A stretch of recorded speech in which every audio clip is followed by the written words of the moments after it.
Good afternoon, student. We have already covered up to Unit 3. Today we'll begin Unit 4. In this unit, we'll discuss social and economic and cultural life of Gupta Empire, and we'll also discuss the other things about some of the other empires as well. So let us begin. The Gupta Empire, often referred to as the Golden Age of India. So this very empire, Gupta Empire, was considered as the Gupta Empire means what? Means Chandragupta Maurya, Chandragupta II, and Ashoka the Great was uh, considered the most famous ruler from this empire only. Okay, so it was referred to as the Golden Age of India and was a period of great political stability, cultural flourishing, and economic prosperity that lasted from approximately 320 CE to 550 CE. So, under the leadership of rulers such as Chandragupta I, Samudragupta, and Chandragupta II, the Gupta Empire saw advancements in art, science, literature, and political administration. In the last class, we've discussed that how, after the Kalinga War, Ashoka's heart melted, and throughout his life, after that war, throughout his life, he was a strict follower of Satya and Ahimsa, and also he was a very known disciple of Buddhism. So, what he did after that, he made the Grand Trunk Road. He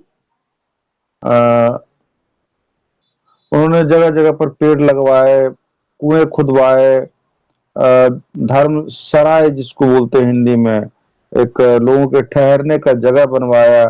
ये सब बहुत सारा उसने भलाई का काम किया. Now let us see the political life, political structure. The Gupta Empire was a monarchical system where the king held supreme authority, and the kings were seen as divine rulers, but they often governed with the advice and assistance of a council of ministers. So, in that empire, the rulers were considered, or not considered, but seen, they were seen as a divine rulers.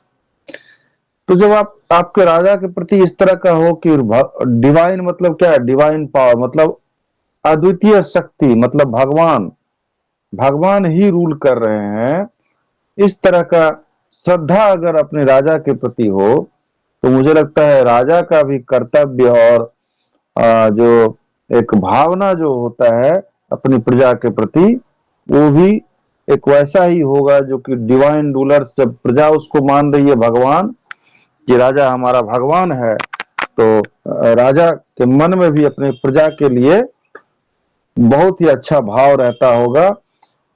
But they often govern with the advice and assistance of a council of ministers.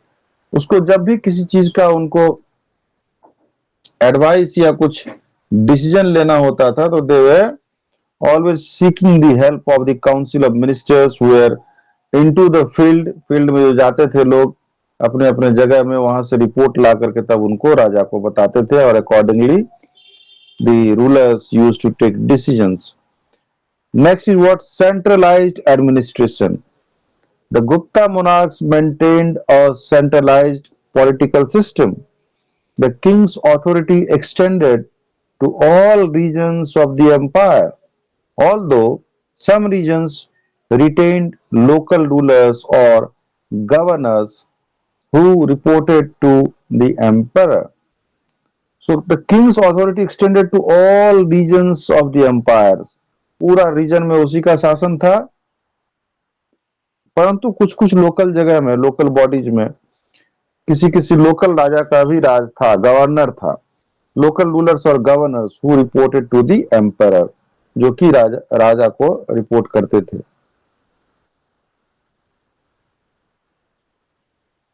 Division of territories. The empire was divided into provinces, each ruled by a governor. The provinces were further subdivided into smaller districts or units. तो इसको देख करके हमको समझ में आता है, हम समझ सकते हैं कि जो उस टाइम का जो हायरार्की था, समाज को चलाने का, देश को चलाने का, अपना शासन को चलाने का, अपना सत्ता को चलाने का या रूल करने का, कितना बढ़िया था कि पूरे कंट्री को ऐसे डिवाइड कर दिया था प्रोविंस में। And each ruled by governor, governor होता था वहां पे। हमने कल देखा कि प्रधानमंत्री को महाअमात्य भी बोला जाता था, जनपद होता।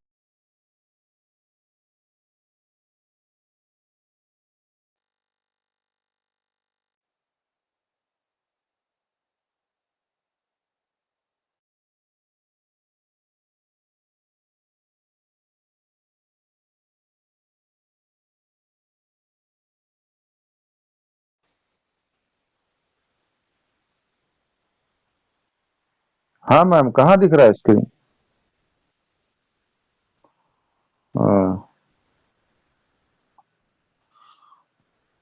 Next is what? Division of terrorist, not terrorist, territories.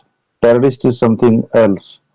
So division of territories, वही मैं कह रहा था कि प्रोविंस को छोटा छोटा टुकड़ा में, smaller smaller towns and districts में उसको बांट दिया गया था, ताकि सत्ता शासन करने में सहूलियत हो। Military, the Gupta empire maintained a strong military which helped them expand their territories and secure their borders.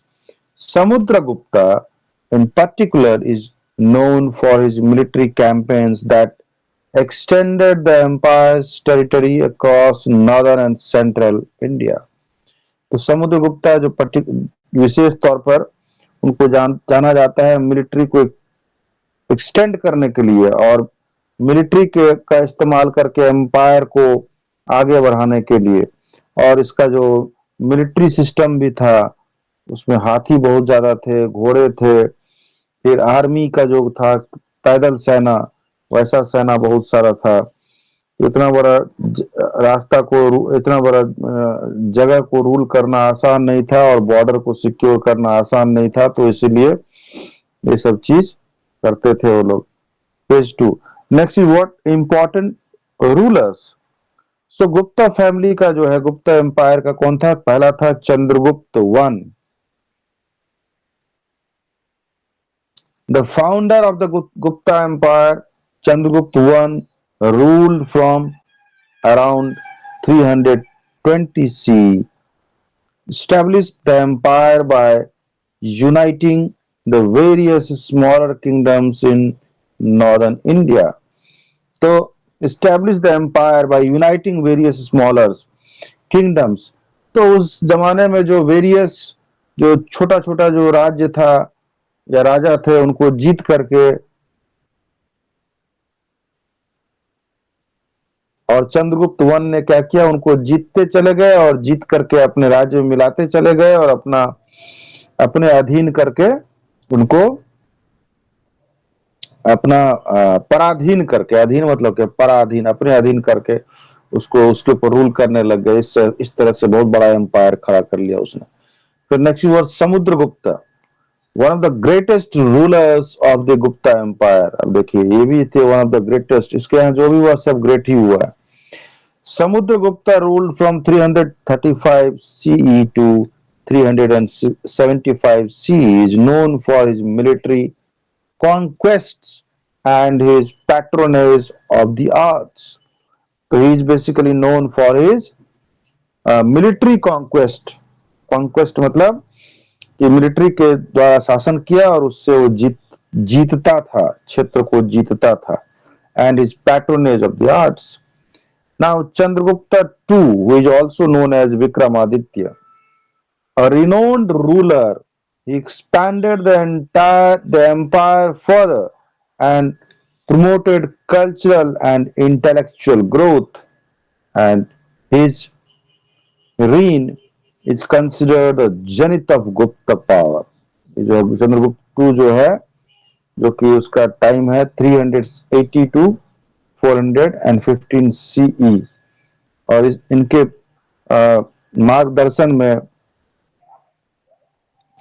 जो है वो शक्तिशाली, और भी बहुत ज्यादा शक्तिशाली हो गया वो राज्य और वो राज दरबार. सो पॉलिटिकल हमने पढ़ा, political life. Now let us see the social life. So class structure, वर्ण system, women and urbanization and town life. The Gupta period saw the continuation and strengthening of the caste system. So it saw the continuation and strengthening of the caste system. Society was divided into four main varnas. Social group, तो society को चार वर्ण में बांट दिया गया था. क्या क्या था? ब्राह्मण, जिसका काम था प्रीस्ट्स एंड स्कॉलर्स, जो विद्वान थे वो ब्राह्मण थे. क्षत्रिय, क्षत्रिय मतलब वॉरियर्स एंड रूलर्स, जो लड़ेंगे, लड़ाई करेंगे. वैश्य, जो बिजनेस करेंगे, फार्मर्स एंड मर्चेंट्स. एंड शूद्र, लेबर्स एंड सर्विस प्रोवाइडर्स. तो ये पूरा जो सोसाइटी था, समाज था, सोशल लाइफ था, वो चार वर्ण में उसका विभाजन था, जिसमें कि ब्राह्मण मतलब स्कॉलर, पढ़ा लिखा विद्वान लोग. क्षत्रिय मतलब जो युद्ध करने वाले लोग. वैश्य मतलब जो व्यवसायी लोग थे. एंड ये तीनों में जो नहीं आया वो लेबर क्लास यानी शूद्र. The caste system, however, was not rigidly enforced in all aspects of life, and there was some social mobility. So there was some social mobility, ठीक है.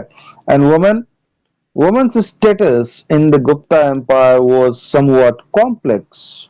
While some women held influential positions, such as the role of queens or noblewomen, the general trend in society saw women in a subordinate role with limited freedom. So women are often associated with domestic life, and practices like child marriage and restrictions on widow remarriage were common. So विधवाओं का विवाह नहीं होता था. Restrictions on window remarriage, ठीक है. बच्चों मतलब जो बाल विवाह होता था, चाइल्ड मैरिज मतलब बाल विवाह, कम उम्र में ही शादी हो जाती थी. लेकिन कहे कि महिलाओं का जो पोजीशन था सोसाइटी में वो कॉम्प्लेक्स था.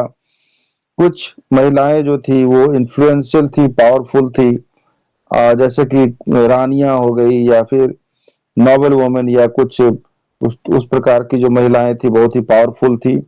बट जो जनरल था सोसाइटी में, उनका बहुत ही अच्छा स्थिति नहीं था, और दे वर हैविंग लिमिटेड फ्रीडम. स्वतंत्रता नहीं था उनको, आजादी नहीं था महिलाओं को. और महिलाओं का ज्यादातर काम था कि घर में घरेलू महिला का मतलब हाउस वाइफ या डोमेस्टिक लाइफ जो था उसी से रिलेटेड काम था उसका. Urbanisation and town life. Gupta society was predominantly agrarian, but critics such as Patliputra, modern day Patna, but cities such as Patliputra, Ujjain, and others thrived as centers of trade. तो ये जो पाटलिपुत्रा है, उज्जैन है, मतलब पटना हो गया, उज्जैन हो गया, ये सब thrived as centers of trade, मैंने व्यवसाय का सेंटर, कल्चर का एंड एडमिनिस्ट्रेशन का, ये सब सेंटर था. People lived in houses made of brick और वुड, लकड़ी से या ईंट से बना हुआ घर होता था. And cities had public amenities like wells, baths and markets. तो सोचिए उस समय में कुआं भी था, नहाने के लिए भी व्यवस्था था और मार्केट भी था। ये हम लोग पढ़ रहे हैं, कब का पीरियड है, 320 BC एंड 415 CE। उस जमाने में भी ये सब चीज था। Now religious life, let us see. Hinduism. The Gupta rulers were strong patrons of Hinduism, and the period saw the development of key religious texts like Puranas. इसी समय में, इसी अवधि में, इसी पीरियड में पुराण जो है, वेद पुराण, हमारे जो पुराण है उनकी रचनाएं हुई। The belief in gods like Vishnu, Shiva and Devi flourished, and large scale temple building occurred. तो इसी समय में, मतलब the Gupta rulers were strong patrons of Hinduism. Hindu धर्म को आगे बढ़ाने, हिंदू धर्म के लिए काम करना, बहुत सारा मंदिर बनवाना, विष्णु जी का, शिव जी का और देवी का पूजा करना और करवाना, ये सब चीज बहुत ज्यादा बढ़ गया उस समय। तो हिंदुइज्म हो गया। नेक्स्ट है Buddhism. Although the Gupta rulers were predominantly Hindu, they were tolerant of Buddhism. चूंकि वो हिंदू थे, परंतु फिर भी बुद्ध धर्म को बर्दाश्त करते थे। Buddhist monasteries, particularly in places like Nalanda, flourished during this period. Nalanda में ये जो है बौद्ध टेम्पल है, या बुद्ध का बहुत सारा जो उसका वो है, मठ है, मठ नालंदा साइड में, तो वो सब उसी टाइम में आया, क्योंकि Nalanda was also coming under the region of Patliputra in those days. Now Jainism also continued to thrive, particularly among merchants and traders during the Gupta period. So particularly during merchants and traders वो थे उसमें। Religious tolerance. The Gupta Empire was known for its religious tolerance, allowing for a variety of beliefs to coexist, though Hinduism was the most prominent. तो उसमें क्या था, religious tolerance था। ऐसा नहीं कि हमारा our religion is supreme and others are inferior. So they were, what they were having, they were, where you Mr. Ankit? Sir थोड़ा बाहर चला गया सर, दिमाग से निकल गया था अभी just time. We thought that you had gone to take the holy bath in the great Kumbh, Mahakumbh. That we were thinking. We also discussed about this. Yeah. So I was thinking that you have gone over there and you might be taking holy bath, holy dip over there. I was wrong. Yes दिमाग से कैसे निकल गया जी आपको? मेरा दिमाग से निकलता तो हम बैठते हैं, बताइए। नहीं सर, वो हम बाहर चले गए थे, मेरा क्या हुआ ना, इन्वर्टर है ना थोड़ा टूट गया था, मतलब गिर गया था उसका बोर्ड पूरा, तो वही लाने गए थे, उसी में बिजी थे, अभी जस्ट आए। तो आप तो कहीं बाहर चले गए, तो वहीं भी एकांत में खड़े होकर क्लास कर लेते। मोबाइल से तो करना है, करना क्या? नहीं, मोबाइल घर पे ही था, हम खाली अभी वो डिस्टिल वाटर लाने गए थे, अभी जस्ट आए तुरंत 10 मिनट में। तो आज हम लोग ज्यादा दूर नहीं गए हैं, पेज नंबर 3 पर पहुंचे हैं। आप ही का वेट कर रहे थे, धीरे धीरे चल रहे थे, आप आ गए तो अब स्पीड में चलेंगे हम लोग। तो यूनिट 4 आज स्टार्ट कर दिए हैं हम लोग। तो ये गुप्ता एम्पायर का ही पढ़ रहे हैं, ठीक है। उसका पॉलिटिकल लाइफ, सोशल लाइफ, ये सब देख रहे हैं हम लोग।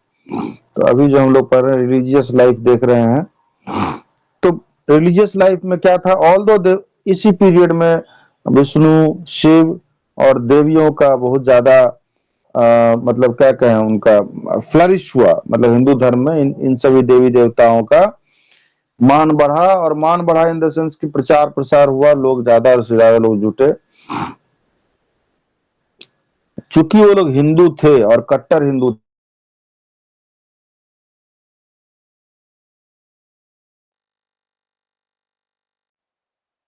हिंदू में आस्था रखने वाले थे, और कि दूसरे धर्म भी coexistence, they can, I mean there was a space that other religions can also coexist along with Hindu. And पुराना जो वेद पुराण होता है, पुराण उसी समय में वो हुआ, मतलब कि रचा गया। आप सुन रहे हैं अंकित? Yes sir. हम्म। तो पुराण भी उसी टाइम में रचा गया। और साथ ही साथ वो ये इस तरह से था, ये पीरियड की मिलिट्री के पॉइंट ऑफ व्यू से, एडमिनिस्ट्रेशन के पॉइंट ऑफ व्यू से, जो आर्थिक होता है इकोनॉमी के पॉइंट ऑफ व्यू से, रेवेन्यू के पॉइंट ऑफ व्यू से बहुत ही सख्त और बहुत ही मजबूत शासन था और बहुत अच्छा था। And people were thinking about the ruler as they were assumed to be like divine ruler, मतलब जो हमारे शासक हैं ऊपर में जो बैठे हुए हैं लोग, जो हमारे ऊपर रूल कर रहे हैं, उनके ऊपर कुछ दैवीय शक्ति प्राप्त है, इस तरह का आस्था था लोगों में। हमारे जो राजा महाराजा हैं दैवीय शक्ति प्राप्त रूलर हैं। तो लोगों का अपने राजा के प्रति ऐसा आस्था था, और राजा का भी अपने प्रजा के प्रति सद्भाव और बढ़िया वो था, मतलब भावना था। So religious tolerance. The Gupta Empire was known for its religious tolerance, allowing for a variety of beliefs to coexist, though Hinduism was the most prominent. Now let us see the economic life. Agriculture was the main source. Okay. So agriculture was the backbone of Gupta economy. Most एक गुप्ता गुप्ता जो पढ़ रहे हैं हम लोग, गुप्ता जी नहीं जी, रामलाल गुप्ता, श्यामलाल गुप्ता नहीं। Hello अंकित, अंकित, अंकित कहाँ ज्वाइन करके भाग गया? Now agriculture was the backbone of the Gupta economy. Most people were involved in farming, and the period saw significant advancements in agricultural techniques. The use of iron plows, plows मतलब जो हल होता है, हल, iron मतलब लोहे का हल, and advanced irrigation systems help increase increase productivity. सो हल उस जमाने में वहां पर भी चलता था, एंड एडवांस्ड। तो उसके दृष्टिकोण से देखा जाए तो हम लोगों ने क्या खास किया है? एक चंद्रयान किया है, मेट्रो रेल बनाया है, और जो और क्या किया है, परमाणु बम बना लिया, और यही सब, टीवी, फ्रिज, वॉशिंग मशीन यही बनाया, और क्या किया? इन लोगों के पास तो कुछ नहीं होते हुए भी लोग हल चलाना जानते थे, खेती करना, ये सब काम किए, और तलवार और घोड़ा और हाथी लेकर ही दुनिया को जीत लेते थे। और इतना पॉल्यूशन भी नहीं रहता होगा क्योंकि गाड़ी घोड़ा था नहीं। जितना हमने विकास किया उसमें विध्वंस का ही चीज बनाया जाता था, लोगों को मारने काटने का ही चीज। The use of iron plows and advanced irrigation systems helped increase productivity. The Gupta Empire also saw the growth of large estates owned by wealthy individuals and religious institutions, and the tax system was largely based on land revenue. जो मालगुजारी होता है, मालगुजारी मतलब जो जो जमीन है, जमीन पर में जो लैंड रेवेन्यू देते हैं, दैट इज कॉल्ड मालगुजारी। तो रेवेन्यू कलेक्शन ही मेन सोर्स था। उस revenue,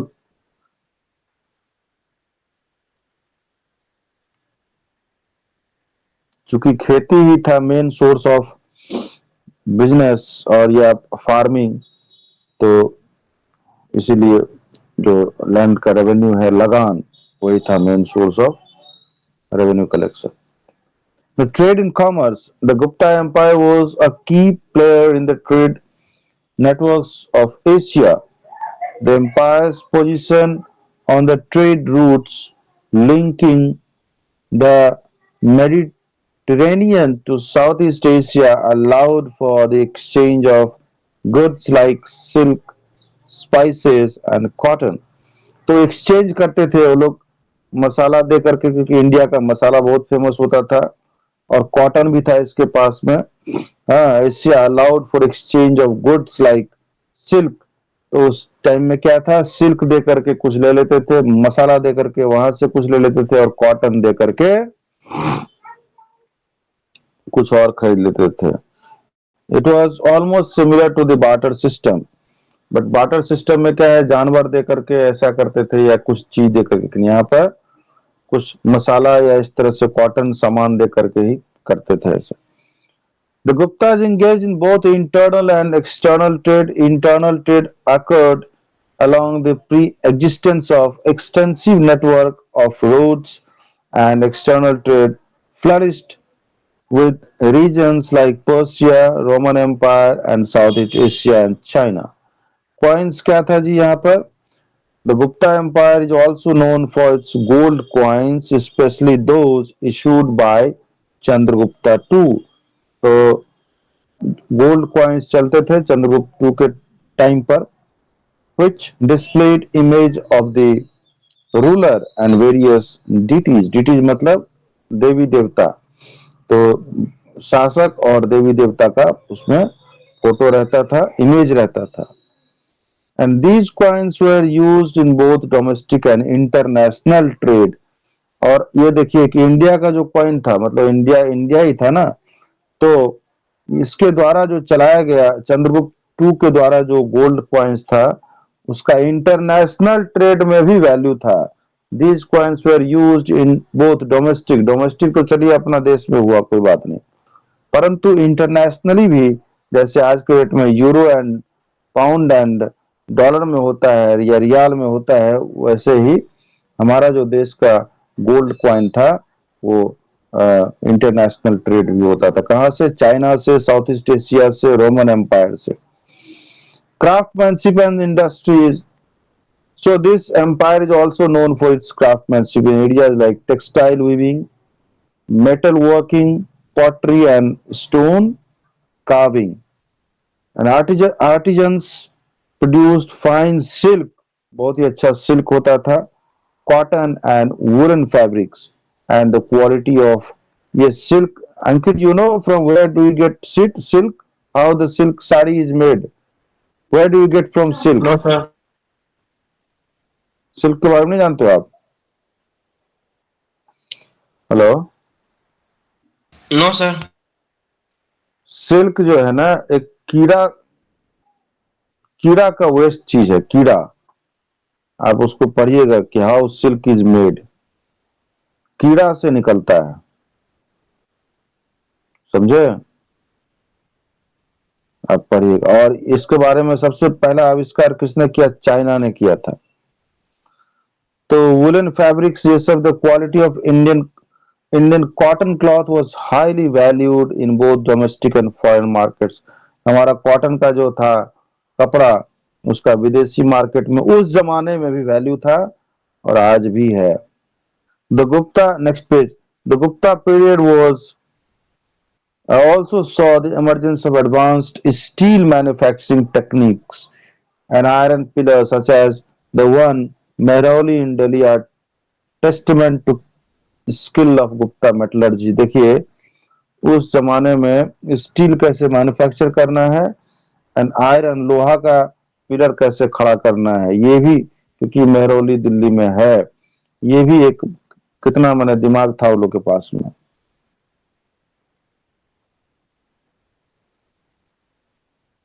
Next is what? Cultural. You read. Yes.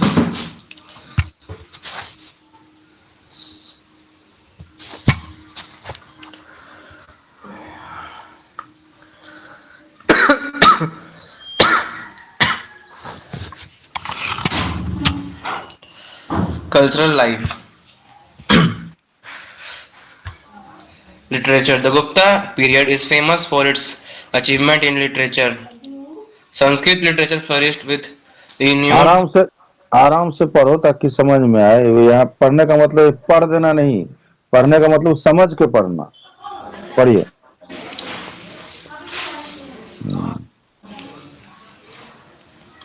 The Gupta period is famous for its achievement in literature. Sanskrit hmm, literature flourished with renowned writers like Kalidas, Varamira, and Bhairavi, hmm, contributing to the cultural heritage of India.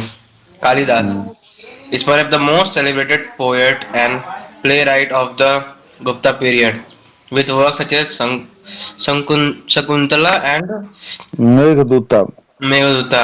तो ये Kalidas is considered as the Shakespeare of Sanskrit. He has got similar position what Shakespeare is having in English, Kalidas is having in Sanskrit. तो Meghadutam and Shakuntala ये इनकी बहुत बहुत ही गजब की रचना है. कालिदास के बारे में कहा जा रहा था कि ये इतने थे मूर्ख थे पहले, कि जिस पेड़ पर जिस डाली पर बैठे हैं जिस शाख पर, उसी का डाली वो मतलब उसी में बैठ करके और उसी डाली को काटते थे, इतने मूर्ख थे. लेकिन इनके ऊपर आशीर्वाद हुआ भगवान का, खास करके काली माता का, जो है वो इतने बड़े विद्वान हो गए. और हेलो, जी सर. क्या हुआ, कालिदास जो है ना, एक छोटा सा स्टोरी है, जरा इसको मैं बता दूं, शायद आपको मालूम हो या नहीं. तो कालिदास जी जो है ना, उनकी पत्नी का नाम था विदोत्तमा. कालिदास जी क्या हुए कि वो बहुत विदोत्तमा नाम की एक महिला थी जो कि बहुत ही घमंडी थी और बहुत ही ज्ञानी थी. बहुत ही ज्ञानी थी, बहुत सुंदर थी, बहुत अच्छी थी, और बहुत ज्ञानी थी, और बहुत बड़े फैमिली की थी, पैसे वाले की बेटी थी. तो किसी को वो वैल्यू नहीं करती थी. किसको? जो भी आदमी आता था, जो भी उस टाइम में पंडित लोग था, सबको हरा देती थी. किसी को वैल्यू नहीं करती थी, अपना रूप से, अपना सुंदरता से, अपना घमंड घमंड था भी बहुत था. तो सारे पंडित ने सोचा, आप सुन रहे हैं अंकित? Yes sir. ये स्टोरी मालूम है आपको? No sir. सारे पंडित ने सोचा इस विदोत्तमा का शादी करवाया जाए. महामूर्ख जो आदमी मिलेगा उस लोकेलिटी में, उधर में महामूर्ख आदमी से शादी करवाया जाए. तो महामूर्ख कौन मिला? कालिदास मिला. कालिदास जी कैसे थे? जहां बैठे हैं जिस पेड़ की शाखा पर, जिस डाली पर, उसी डाली को वो काट रहे हैं कुल्हाड़ी से. और इनको कुछ भी ज्ञान नहीं था, अक्षर का भी ज्ञान नहीं था, और दिमाग भी वैसा नहीं था. तो फिर इन लोगों ने क्या किया, इनका शादी करवाया जाए. तो अब शादी कैसे हो? तो शास्त्रार्थ में, उस जमाने में जो होता है ना, कि जो बहुत ही जानकारी वाला है, शास्त्रार्थ में इसको अगर कोई हरा देगा, विदोत्तमा को, तो ये उसी से शादी करेगी. तो कालिदास तो महामूर्ख थे. तो पंडित लोगों ने बताया कि तुम अपना मुंह बंद रखना, एक भी शब्द अपने मुंह से मत खोलना, मत बोलना, ताकि मुंह से एक भी शब्द बोलोगे तो वो समझ जाएगी ये तो महामूर्ख है, और सारा तुम्हारा भंडा फूट जाएगा, और तुम्हारा शादी क्या होगा, मार पिटाई लगेगी वहां पर. तो शास्त्रार्थ हुआ उधर. वो जो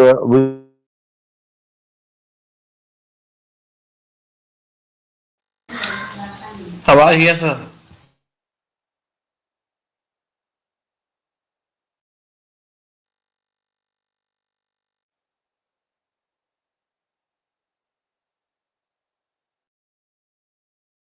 लोग व्याख्यान करेंगे. अच्छा,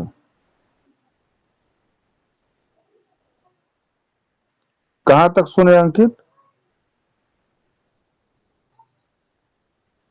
हेलो. खाली वो आप बताते थे ना कि बहुत लोगों ने सोचा कि शादी करवा देंगे इससे, अगर तुम कुछ मत बोलना ऐसा करके. हम्म. तो शादी करवा देंगे. और तो शादी करवाने का जो मेन पर्पस था कि विदोत्तमा से बदला लेना था, उसका घमंड तोड़ना था.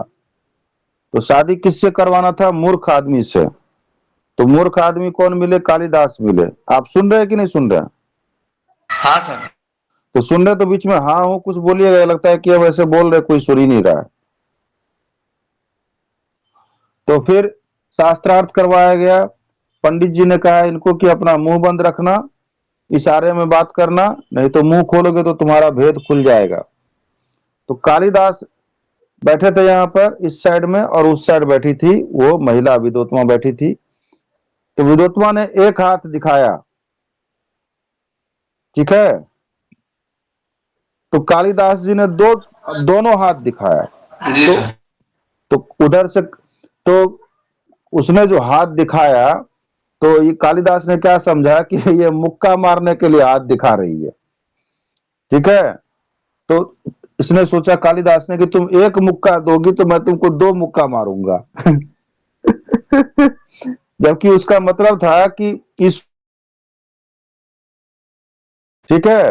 तो इधर से इसके जो जी सर। पंडित थे, पंडित ने बताया कि ये दोनों हाथ दिखाया, ये तो बताया कि तुमको दोनों हाथ से मारेंगे, दोनों हाथ दोनों मुक्का दिखाया। तो इसका पंडित ने बताया कि ईश्वर एक नहीं है, दो है, एक है आत्मा, एक है परमात्मा।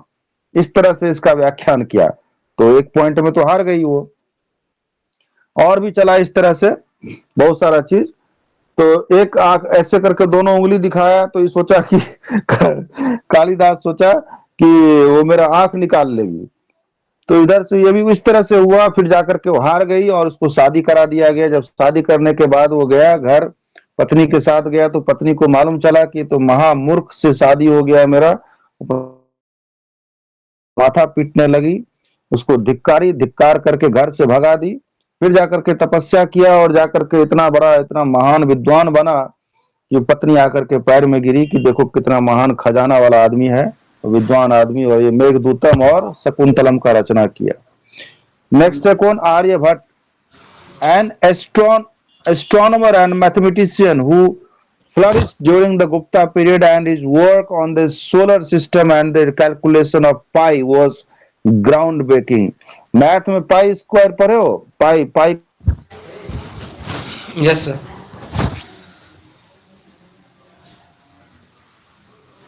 आवाज गया सर आपका? वैल्यू 22/7। अरे हाँ, 22/7 नहीं, हाँ ये पाई जो है, पाई सुने हो कि नहीं मैथ हाँ में? सर। तो आर्यभट्ट उस जमाने, एस्ट्रोनमर, एस्ट्रोनमर मतलब जो कि स्पेस का जो काम करता है वो, एंड मैथमेटिशियन था। उसने पाई का आविष्कार किया, खोजा, पाई को खोजा, ठीक है। इतना बड़ा चीज उस जमाने में हुआ। पुराण जितने भी वेद पुराण थे, हमारे जो है ना वेद पुराण जिसको बोलते हैं, वो सब सारा उसी टाइम में हुआ। आर्ट एंड आर्किटेक्चर पढ़िए,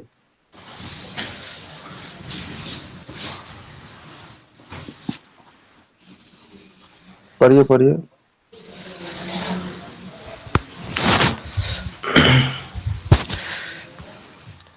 Art and architecture. The Gupta period is known for the exquisite art and architecture with an emphasis on religious themes. The Gupta style of sculpture is characterized by its elegance, grace, and realism. Temple. Hmm Temples built during the Gupta Empire, such as those in Devghar and Aiol, show significant developments in architecture. The design of the hmm temple reflected the growing importance of the Hindu rituals and practices. Hmm Painting. The Gupta period saw the creation of intricate wall painting, such as those found in Ajanta caves. Hmm These paintings depict religious scenes, stories, and the Buddha's life and godly life.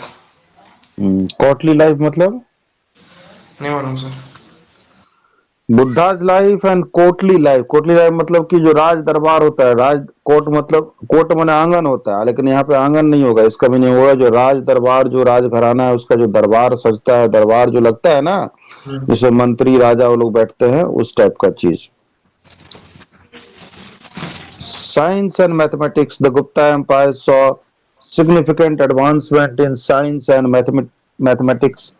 Notable achievements include the development of the decimal system and zero, both of which have had a lasting impact on mathematics globally. इसी empire के time में देखिए, दशमलव और शून्य, शून्य का आविष्कार भी हुआ, शून्य को खोजा गया और दशमलव भी खोजा गया, पाई को खोजा गया। तो हम लोग आज क्या कर रहे हैं जी? हम लोग के पास इतना संसाधन है, और हम लोग मोबाइल में देख करके यूट्यूब बना रहे हैं और रील रील डाल रहे हैं, रील बना रहे हैं, यही कर रहे हैं ना। और देखिए जब कुछ नहीं था तब क्या सब हुआ, कितना ब्रिलियंट थे लोग। कालिदास जी ने ये रचना किया, कितना पेंटिंग बनाया, कुछ भी नहीं था। जबकि पाई पाई का वो पाई अभी हम लोग पढ़ते हैं 22/7। तो सोचिए, Aryabhatta, a mathematician and astronomer, made an important contributions to the understanding of solar system। बताइए सोलर सिस्टम के बारे में समझने के बारे में आर्यभट्ट का देन है। ये सब भारत का देन है जी, इंडिया का। हम लोग बहुत गर्व करते हैं आर्यभट्ट के बारे में। Proposing that the earth rotates on its axis and calculating the value of pi with remarkable accuracy। देखिए उसी ने बताया कि अर्थ rotates on its axis, axis पर अर्थ घूमता है, and calculating the value of pi with remarkable accuracy. तो ये 380 बीसी पहले का है समय, कुछ भी नहीं था, लेकिन इंसान तो था वो। और इंसान के रूप में उसके पास एक बढ़िया दिमाग था। आप बात समझ रहे हैं, कितना तेज दिमाग था, सोचिए।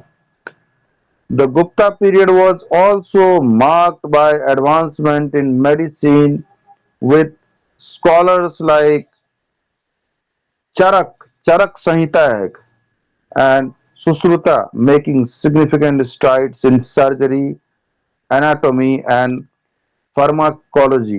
ये जो है ना चरक संहिता, उसमें है सर्जरी कैसे किया जाता है, एनाटॉमी आदमी का शरीर में क्या सब है, एंड फार्माकोलॉजी दवाई के बारे में चरक संहिता है। उसको आप पढ़िए, आयुर्वेद में बहुत सारा चीज है, बहुत इंपॉर्टेंट है इसका।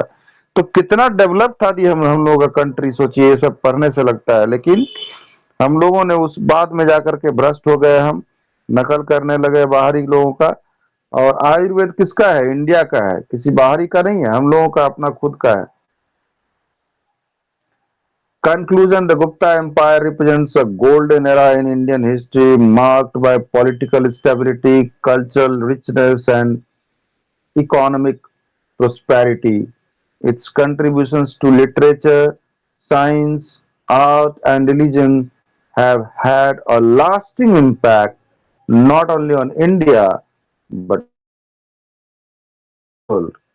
Despite the eventual decline of the Gupta Empire due to invasion and internal conflicts, invasion मतलब जो बाहर से जो लोग आक्रमण करते हैं, आक्रमणकारी, its legacy uh, continued to be celebrated as a high point in Indian civilization।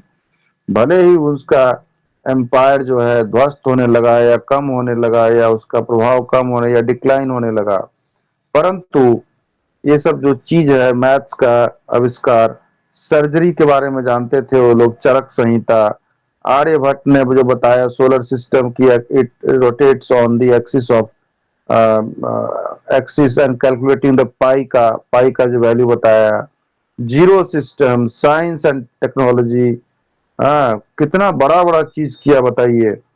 तो इसको अभी भी माना जाता है कि इंडियन सिविलाइजेशन में ये ग्रेट, ये बहुत ही एक सुनहरा काल था। यहाँ से पढ़िए तो Ankit, Gupta period up to 1200 AD.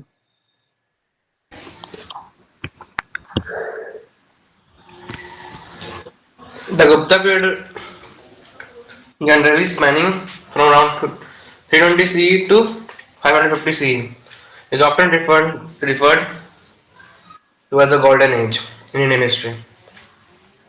The cultural and social development of this era influenced India long beyond the fall of the Gupta Empire itself. Even after the decline of the Gupta Empire, elements of culture continued to shape Indian society up to around 1200 CE. This period is marked by significant advance in art, literature, religious and science, with the social structure and social life evolving alongside political changes. Below is a deeper look at the society and culture during this period. पढ़िए, कुछ पूछना है इसमें, समझ में आ गया। Hmm. Golden age था ये एकदम, मतलब ऐसा काल जो है ना, स्वर्ण, भारत को स्वर्ण की चिड़िया कहा जाता था, सोने की चिड़िया। Hmm. और सोने का जो चिड़िया है, और देखा जाए तो स्वर्ण काल यही था। आप देखिएगा बाहर में हम लोगों को विश्व गुरु गुरु भारत को विश्व गुरु कहा जाता था। Yes, sir. हमने बाहरी लोगों को ज्ञान दिया। स्वामी स्वामी विवेकानंद जी ने जो है वहां पर शिकागो में धर्म संसद जो हो रहा था, महासभा धर्म संसद, उसमें उन्होंने खड़े होकर के एक ही लाइन तो बोला, my dear brothers and sisters of America. तालियों से गड़गड़ा, मैंने गड़गड़ाहट से पूरा गूंज उठा वो सभा, वो मीटिंग।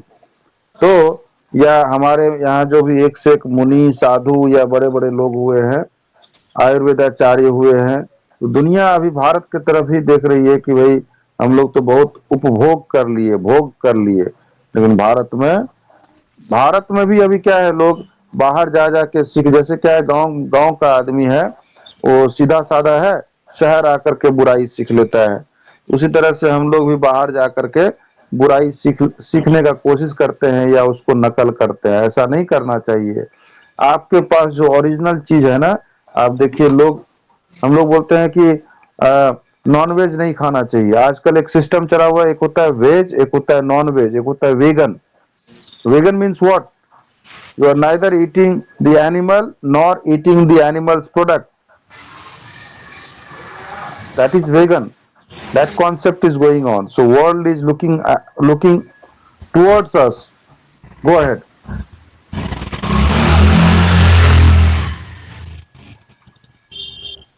The caste पढ़िए। system. The caste system, Varna system, continued to be a central feature of social organization during the Gupta period. Brahmins, priests or scholars, were at the top of the social hierarchy and many played a key role in maintaining and transmitting the religious philosophical knowledge of this time. Kshatriya, warriors and rulers were the next tier response were for military and political administration. हम्म, थोड़ा ऊपर लीजिएगा।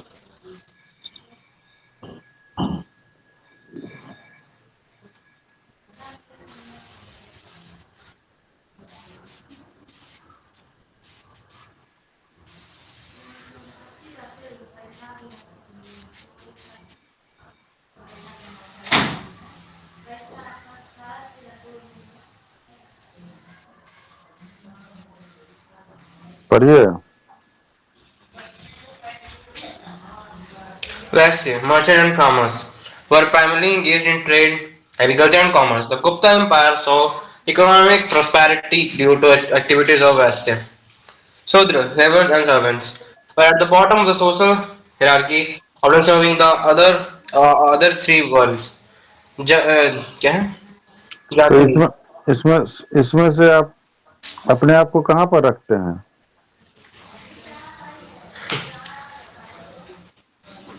हम्म?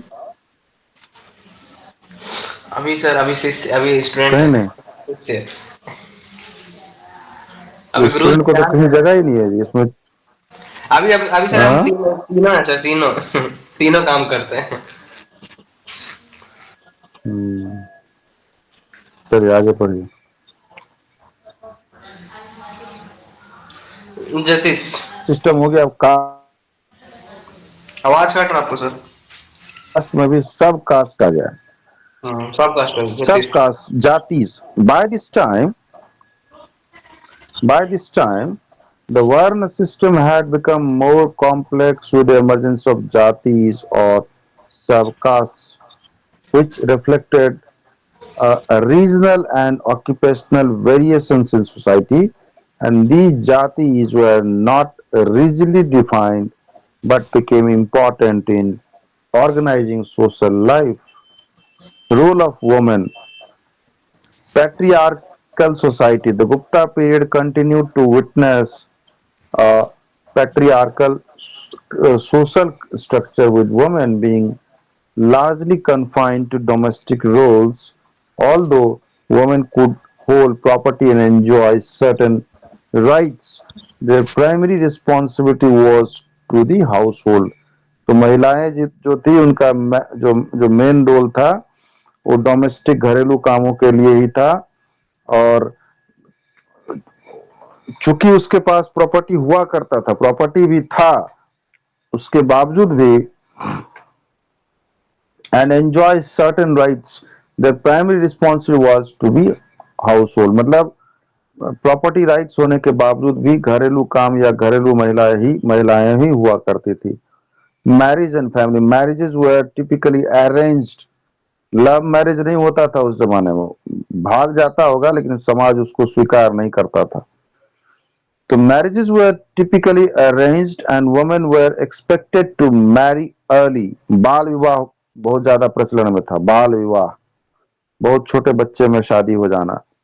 Often as teenagers, practices like child marriage were were prevalent, and sati, the practice of a widow self-immolating on her husband's funeral pyre, became more common in some regions during later periods. So, what is sati? Ankit, yes sir. क्या होता है बोलिए? इसमें sir कहा जाता है कि जैसे अगर पति किसी का मर गया तो उसको भी साथ में ही उस चिता पे मतलब बैठना पड़ेगा।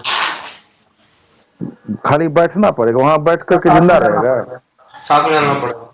हाँ, ये सती प्रथा जो है ना, ये बहुत ही मैंने वही था कि पति अगर नहीं रहे तो उसी चिता पर पत्नी को भी, जिंदा पत्नी को, और मैंने ताकि उसका दूसरा शादी नहीं हो, या पति चले गए तो उसका जीवन किस काम का, ये था पहले।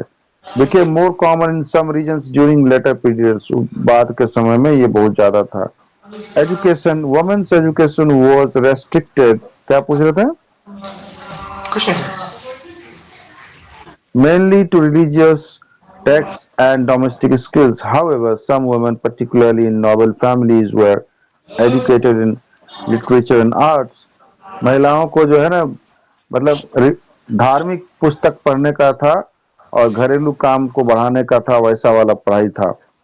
ठीक है, और मतलब कि होम साइंस, आज के डेट में सब्जेक्ट होता है ना जी, होम साइंस, सुना है आपने? Yes sir. हाँ। अच्छा, होम साइंस कोई लड़का सब्जेक्ट ले सकता है क्या? मतलब home science as a subject, can can a boy take this subject in BA or let's say in IA? क्या हम्म? अपना अपना अपना मतलब पढ़ने का मन। नहीं, आप पता करके बताइएगा तो मुझे, क्या लड़का उसका चुनाव कर सकते हैं लड़के, कि होम साइंस खाली लड़की के लिए है? मुझे लगता है लड़का भी ले सकता है, I don't know, but you just tell me the next class. So जो रॉयल फैमिली की होती थी उनको अधिकार था कि भैया आप लिटरेचर एंड आर्ट्स पढ़ सकते हैं। Next is what, urban and rural life. So urban centers, now cities like Patliputra, Patna, Ujjain and Kanchipuram and Mathura flourished in as urban centers with well-developed markets, religious institutions and educational facilities। ये सब जगह में, उज्जैन भी बहुत पुराना शहर है। कांचीपुरम में देखिएगा, शंकराचार्य, कांचीपुरम में कोई मंदिर है बहुत फेमस है, I don't remember exactly. And Pataliputra, and these cities had large populations and many people were engaged in trade, administration and craft production. Rural life, the majority of the population still lived in rural areas and worked as farmers. Agriculture was the backbone of the economy, with crops like rice, wheat, barley and sugarcane became being grown. Sugarcane क्या होता है जी? Yes sir. Sugarcane मतलब, गन्ना। हाँ। The Gupta rulers ensured a relatively peaceful rural life by focusing on infrastructure like irrigation and roads. Next page, culture and religion. Hinduism. So Gupta Empire is often seen as the period of Hinduism revival and consolidation. Vishnu, Shiva and Devi जो है, सो सबसे ज्यादा पूजा होता था विष्णु का, भगवान शिव का और देवी का पूजा होता था। And The kings themselves were staunch followers, और जो राजा होते थे वो खुद ही बहुत बड़े पूजा पाठ वाले होते थे और भगवान का मंदिर बना उस समय बहुत सारा भगवान का मंदिर बना है, विष्णु टेम्पल, शिव टेम्पल, दुर्गा माता का टेम्पल। उसके बाद देखिए भक्ति मूवमेंट हुआ। The period also saw the growth of bhakti tradition where individuals express personal devotion to gods which later evolved into a significant religious movement in medieval India. Medieval मतलब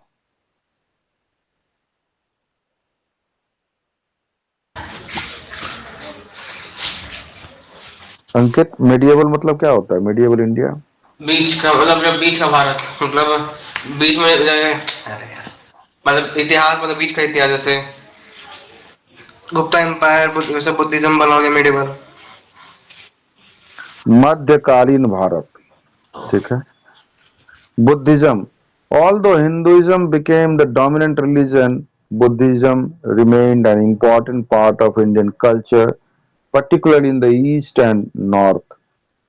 The Gupta rulers were generally tolerant of Buddhism and Buddhist monasteries. Nalanda में, सारनाथ में, बोध गया में बहुत सारा है, मठ है। तो उसको उसने पनपने दिया, उसको उसने आगे बढ़ने दिया, तब ना है, नहीं तो वो तो हिंदू को धर्म को मानने वाले थे, वो चाहते तो उसको नष्ट कर सकते थे, परंतु उसने नहीं किया। इससे मालूम चलता है कि they are very much tolerant of other religions also. Buddhist art, the Gupta period witnessed a refinement of Buddhist art with sculptures and fire schools in caves like Ajanta, Ajanta और एलोरा, अजंता एंड एलोरा का जो ये है ना केव्स मतलब गुफा, and Ellora caves depicting scenes from life of the Buddha, Buddha का जो लाइफ है उसके बारे में वहां पर अजंता एंड एलोरा का गुफा में पेंटिंग्स है। Jainism too continued to thrive particularly in trade centers and among the merchant classes. The Jain temples were constructed during the Gupta period, and Jain scholars contributed significantly to the intellectual life of India. Religious tolerance, one of the distinguishing features of Gupta rule was its religious tolerance. Despite Hinduism being the dominant religion, the Gupta Empire allowed Buddhism and Jainism to coexist and flourish. Rulers often patronized religious institutions of different faiths. In the next class, we will do from this page only. Okay.